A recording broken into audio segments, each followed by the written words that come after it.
une campagne qui est dure, hein, je m'y attendais, mais on ne peut pas être dans un tel combat sans être affecté. Je puise une grande joie quotidienne dans ma relation avec mes concitoyens, parce qu'évidemment je suis en situation d'en rencontrer beaucoup, et c'est vraiment une joie pour moi, et c'est ce qui me donne de la force chaque jour. Et puis j'ai des moments difficiles où la politique politicienne, la petite politique, qui n'est pas belle, qui n'est pas aimable, et que je n'aimerais jamais, peut m'atteindre. C'est une région où nous avons tout. La montagne, le littoral, l'arrière-pays, les métropoles. Je dis souvent, moi, par l'aéronautique, on a accès au ciel, et par le littoral, on a accès à la mer. Donc on a une espèce de complétude. C'est une région magnifique de ce point de vue-là. Et donc je ressens ce potentiel. Et je ressens une histoire, une force, une identité, et puis une capacité à se projeter dans le monde. La viticulture, l'agriculture, l'aéronautique, la science, le tourisme, ce sont les gens qui viennent nous rendre visite. Donc une grande force aujourd'hui.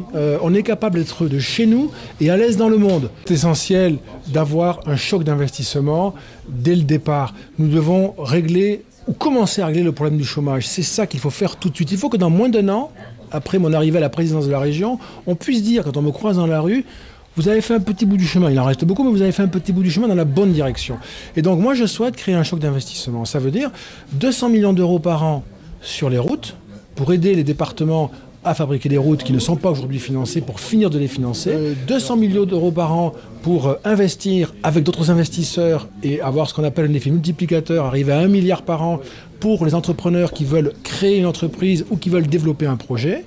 2 bourses régionales de cotation, une à Montpellier, une à Toulouse, pour attirer les investisseurs du monde entier, pour qu'ils viennent ici investir leurs richesses dans nos territoires et fabriquer ainsi de la croissance, de l'innovation et de l'emploi.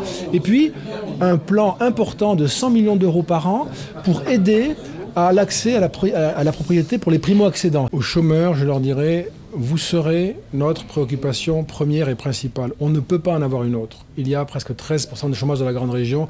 Ce sont nos compatriotes. Nous devons les aider. Nous leur devons la solidarité. Ça, ce sera le message central. On va aider les entrepreneurs.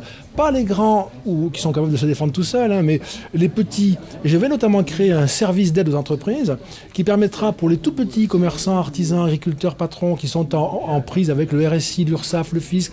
On va prendre en charge, nous, les différents administratifs, on va les aider, les accompagner sur le plan comptable et juridique pour les aider, parce que sinon ils sont noyés par ça. Et beaucoup, vous le savez, finissent par arrêter, faute de pouvoir lutter face à l'administration qui fait son travail, parfois qui le fait un peu durement et qui les amène à abandonner. Les listes ont été terminées hier.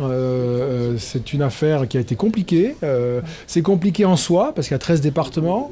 Donc la machine est compliquée, il faut qu'on se le représente. Hein. C'est comme un Rubik's Cube. Hein. Il faut faire des équilibres entre des sensibilités politiques, par exemple les Républicains, l'UDI, le MoDem, les chasseurs, dans chaque département, et puis à l'échelle de toute la région. Donc c'est vraiment un exercice compliqué. Quand vous bougez une pièce, vous faites tout bouger, il a fallu le refaire. Aujourd'hui, ce que je souhaite, moi, c'est passer à la vitesse supérieure. Je sens réellement une dynamique. Elle est d'ailleurs confirmée par les sondages de premier tour. Je sens une dynamique, une agrégation et un changement d'état d'esprit. Au début, quand j'ai commencé, on me disait la région est imprenable. Maintenant, on ne le dit plus. Il y a un doute. Et ce doute, il est très bon. Il est mobilisateur. Celles et ceux qui veulent qu'il y ait une alternance, que ça change, parce que c'est démocratique, eh bien, commencent à penser que c'est possible. Et là, je sens cette mobilisation. Il nous reste maintenant à l'amplifier. Les listes étant terminées, on va pouvoir passer à la vitesse supérieure. Le projet, je le présente aujourd'hui. Nous avons les listes, nous avons le projet. Nous pouvons continuer, nous allons gagner.